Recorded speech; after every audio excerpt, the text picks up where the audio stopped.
chika. Bukod sa kanyang Best Actress winning performance sa Cinemalaya 2026, gumagawa rin ng ingay si Mama Pokwang sa kanyang debut sa teatro. Yes, sabi nga ni Pokwang, hindi daw dapat nakakahon ng mga artist sa isang genre. Agree ako dyan. At yan ang unang chika ni Athena Imperial.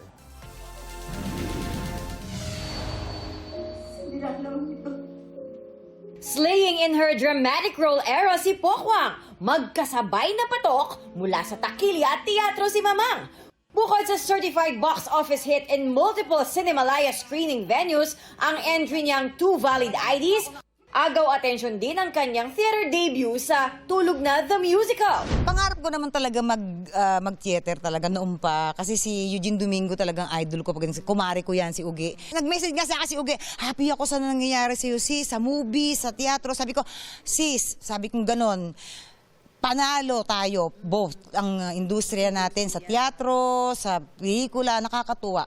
Nagtandem sina Pokwang at Eugene sa Metro Manila Film Festival entry na Becky and Badet noong 2023. Nakakataba rin daw ng puso ayon kay Pokwang na matagumpay niyang naipapahayag sa pamamagitan ng acting ang mensahe ng kanyang playwright at screenwriter.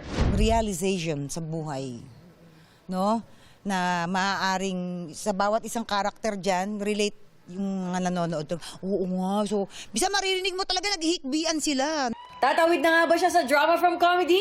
Naniniwala ko na hindi ka dapat talaga nakakahon lang. May, yung, alam mo yung edge mo, di ba? Nagkataon kasi ang gaganda nito mga proyekto na to. Sino ba ako para tanggihan? Sobrang ang ganda lang and very challenging sa akin bilang artista.